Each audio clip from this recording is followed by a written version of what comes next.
That afternoon in your pocket change could be the treasure of a lifetime.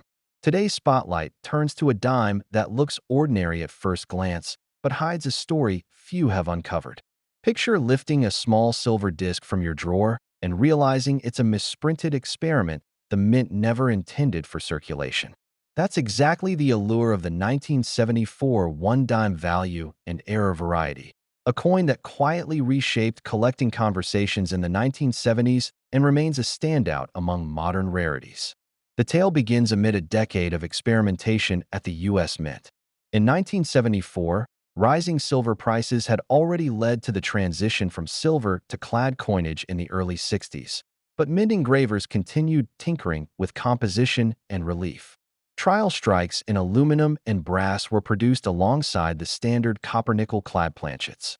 Most were destroyed, but a handful escaped the furnace. Those surviving off-metal trial pieces set off alarms in boardrooms and collector circles alike. Here was a glimpse of possibilities the mint rejected and a chance to own a genuine experiment in numismatic history. What signals you're holding one of these rare specimens isn't obvious to the untrained eye. At a glance, it mirrors every other 74 dime. John Flanagan Portrait of Washington, the torch flanked by olive and oak on the reverse, a tiny P or D mint mark beneath the wreath. But flip it under a bright lamp, and you may spot the giveaway. A weight far lighter than the standard 2.27 grams, an odd metallic sheen that veers toward pewter or faintly yellow in the aluminum variants. Edge-to-edge planchets reveal an absence of the copper core stripe, and the reeded rim can appear slightly softer, the dies having struck an unfamiliar alloy. Serious collectors look for those subtleties, with a digital caliper and a magnet test making all the difference. Despite a face value of just 10 cents, certain 1974 dimes have shattered auction expectations. The most coveted are the aluminum pattern strikes, of which perhaps a dozen are known. At one premier auction in 2018, a single aluminum pattern shekel soared to over $14,000, 5 times its estimate, driven by competition among advanced collectors seeking that once-in-a-lifetime prize. More commonplace error varieties, double dies, repunched mint marks, and off-center strikes still fetch 3 to 4-figure sums in top mint state grades.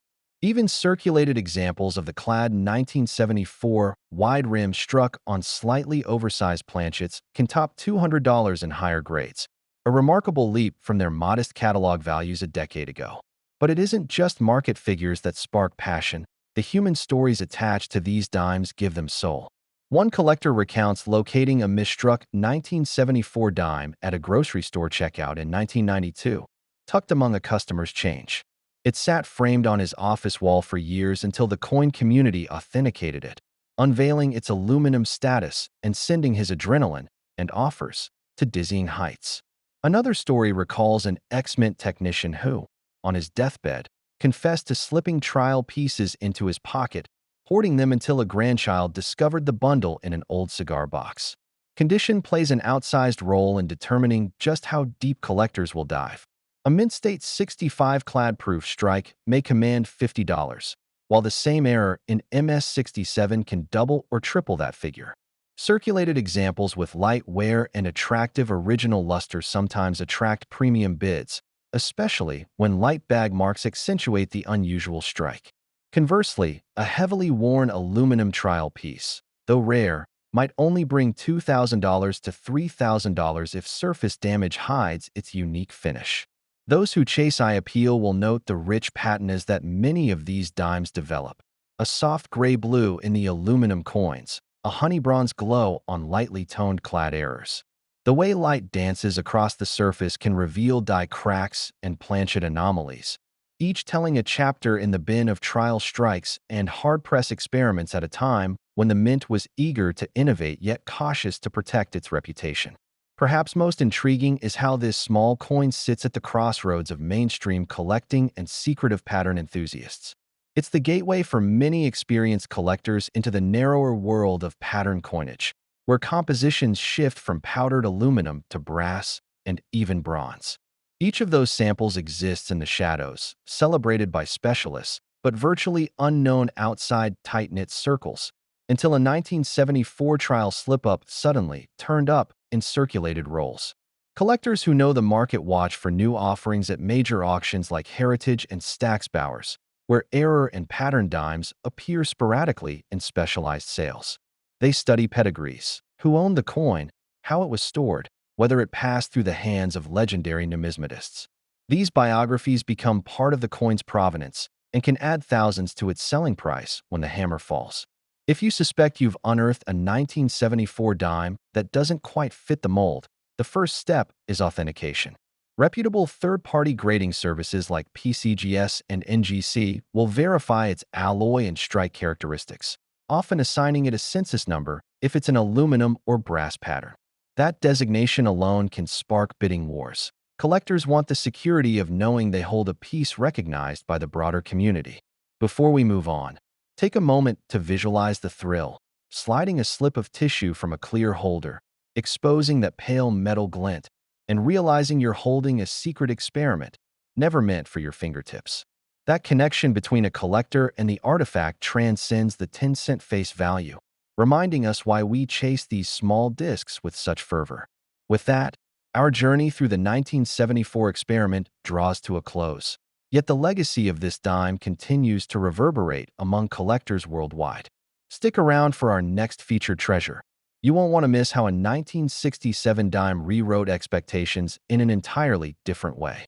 Sliding from the 1974 experiment into a year that marked both continuity and hidden intrigue, our next spotlight shines on the 1967 dime, an issue that looks unremarkable in pocket change but hides a secret identity when held just so.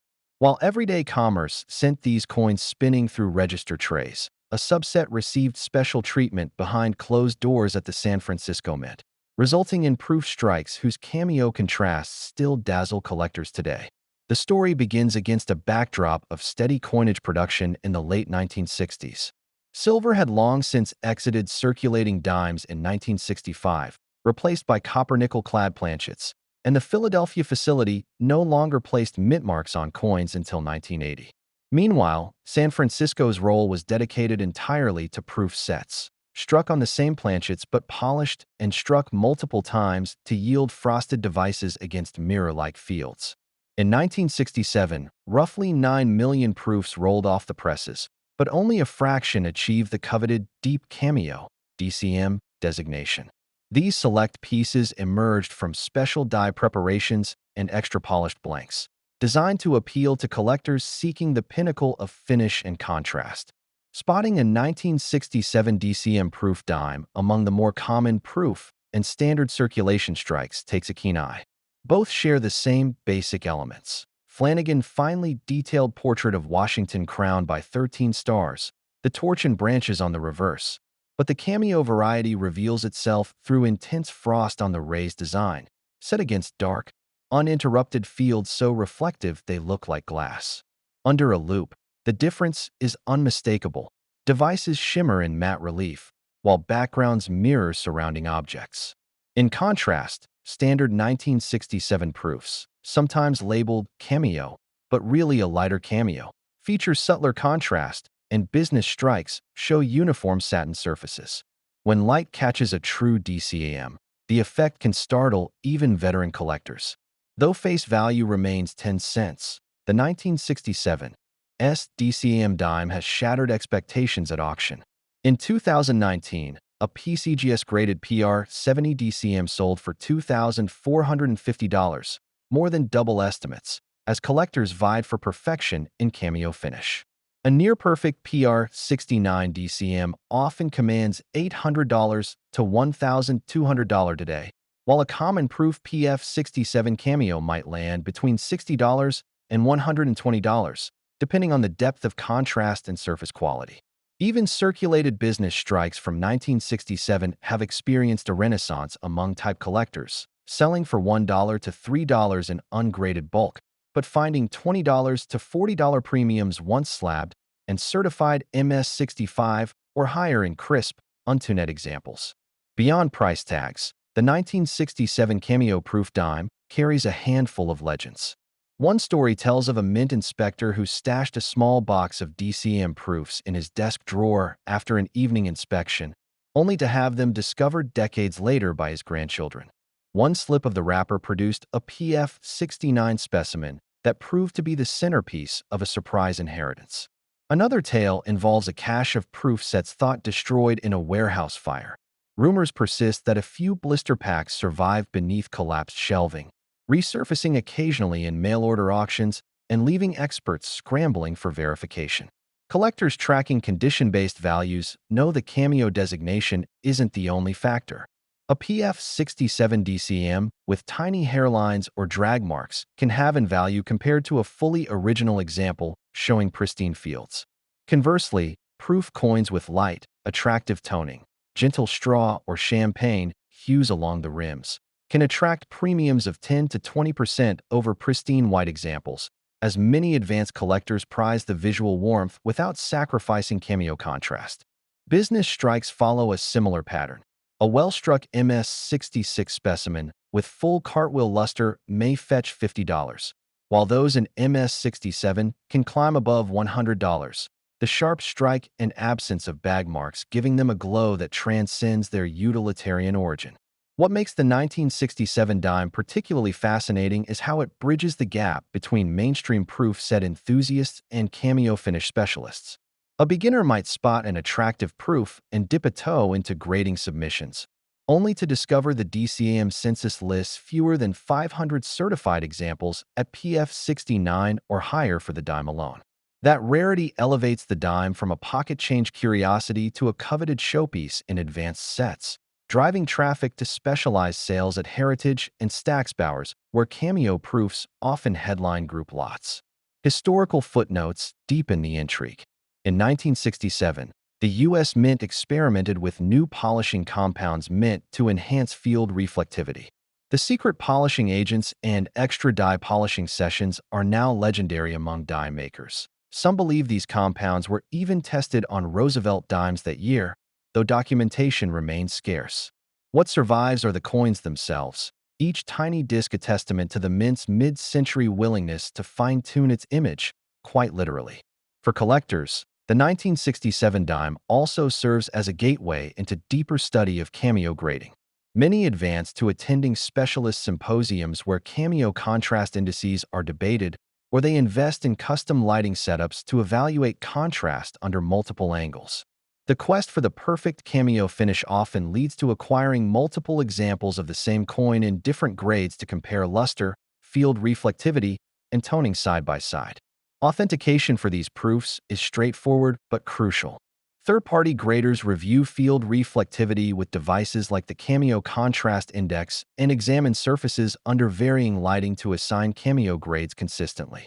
Once certified, each coin carries a unique registry number, letting collectors trace its auction history, previous owners, and any special designations, like Old Green Holder, examples whose classic PCGS flips now evoke nostalgia among seasoned numismatists. Holding a 1967 DCM proof dime connects you to a fleeting moment when mint workers balanced technical precision and aesthetic presentation. The coin's mirror fields capture more than reflections. They echo the meticulous care invested in a production line otherwise devoted to everyday commerce. That dual identity, common yet extraordinary, continues to inspire seasoned collectors and newcomers alike to peer closer, appreciate craftsmanship, and chase the subtle interplay of light and metal. As we wrap this segment, picture yourself peering through magnification at that tiny 10-cent disc, marveling at how a single mint mark and a frosted finish can transform the ordinary into something nearly ethereal. That blend of artistry and history makes the 1967 proof cameo dime a star in any collection. Next, prepare to explore how a seemingly modern issue, the 2005 one-dime value and errors, unveiled surprises that rewrote expectations in the 21st century. Stepping into the digital age, the 2005 Roosevelt dime may look every bit the unassuming 10-cent piece you push across the counter, yet it harbors a surprising array of modern minting quirks that keep seasoned collectors riveted. As billions of these dimes rolled off automated presses in Philadelphia and Denver, a few slipped through with dramatic variations, off-metal strikes, doubled dies, repunched mint marks, and planchet misalignments that prove even high-speed production can't entirely stamp out human and mechanical error. By 2005, the mint's processes were honed to near perfection. Planchets fed automatically, dies laser engraved for consistency, and quality control cameras scanning outputs for surface flaws. Yet that year, changing metal costs prompted suppliers to tweak blank metallurgies, and updated edge-rolling equipment introduced new tolerances. When an aluminum-bronze trial blank intended for foreign pattern tests landed before Roosevelt dies, it emerged as a pale gold anomaly, instantly recognizable against standard copper-nickel dimes. Only a half-dozen of these off-metal strikes have surfaced, each commanding premiums north of $2,000 in pristine grades and generating buzz whenever one appears at auction. Just as eye-catching are the 2005 double-die obverse, subtle twins to the dramatic 1955 variety. Rather than glaring doubling, this modern misalignment whispers across Roosevelt's jawline and the motto, "In God We Trust," producing faint ghost images you'll only spot under raking light. At first, most hobbyists dismiss the effect as dye polishing or bag abrasions, but under magnification, the doubled lettering stands distinct. MS-66 or higher specimens, those with sharp relief and minimal contact marks, sell for $800 to $1,200, while imperfect but lustrous examples still exceed $300 in online marketplaces, proof that even minor slip-ups can rewrite a dime's story. Perhaps the most approachable variety for pocket change hunters is the wide rim error. Normally, the rim's width hovers near a precise specification, but when a planchet shifts slightly off-center during edging, the result is a rim several tenths of a millimeter wider on one side and correspondingly narrower on the opposite. Collectors report finding these in circulated rolls at a rate of about 1 in 50,000, rare enough to justify careful inspection, but common enough to keep the hunt exciting. In VF to EF grades, wide rim dimes fetch $50 to $100, while sharp MS-65 examples can double or triple that, depending on eye appeal and overall strike quality. Beyond those headline grabbers, repunched mint marks turned up with surprising frequency in 2005, especially at the Denver facility. When workers stamped the D atop the planchet, misfeeds sometimes caused a slight second impression, leaving a shadowy clone beside the primary letter. Unlike classic repunched mint marks of earlier decades, these modern examples are tiny, often requiring a 10x loop to discern, but once spotted, they transform an everyday dime into a niche collectible. Even ungraded, clear RPMS, repunched mint mark, small, specimens commonly trade for $40 to $60. In MS-67 or higher, they can breach the $200 mark at specialized error auctions. Collectors itching to upgrade their 2005 dime holdings often recount surprise encounters. One error hunter tells of sifting through bulk-dipped rolls from a bank, only to pause at a dime whose lustrous fields contrasted sharply with worn neighbors. Under a flashlight, telltale doubling on the motto leapt out, and a quick submission to a third-party grader revealed it was an MS-67 double-die obverse, later selling for $1,100. Another enthusiast describes rescuing an off-metal strike from a jar labeled odds and ends at a coin show, an impulsive purchase for face value that netted a $2,500 payday once authenticated. Condition nuances play an outsized role in modern error values. A wide rim in -53 Australian dollars with light bag friction might only command $75, yet the same error in clean MS-67 can soar past $600 if the rims are crisp and luster unbroken. Double dies and repunched mint marks behave similarly. Examples in MS-60. MS-62 often trade modestly, $150 to $300, but those in MS-68, MS-69 push into the mid-four-figure range, the collectors willing to pay for the tightest strikes and most flawless surfaces. Off-metal strikes, given their extreme rarity, might theoretically exceed $3,000 to $4,000 in MS-68+, though few reach such pristine grades outside controlled collections. Beyond value, these modern errors spark fascination because they bridge the gap between traditional numismatics and living discoveries.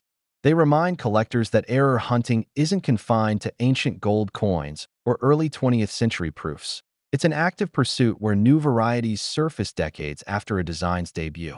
Online forums buzz with reports of fresh finds, while specialized reference guides evolve annually to catalog emerging dye varieties and planchet curiosities. Some collectors even deploy custom planchet detectors and rim gauges, tools more at home in engineering labs than coin shops, to comb through bags of dimes with surgical precision. The provenance of a 2005 error dime adds another layer of intrigue.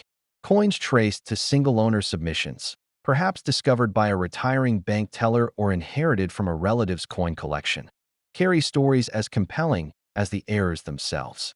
When a repunched demint mark from a 2005 Denver roll turned up still in its original bank canvas bag, the narrative of that roll's journey across countless pockets fueled bidding wars, pushing the final hammer price to $2,100. Collectors prize such tales, often requesting detailed submission records and images showing the coin in situ before certification.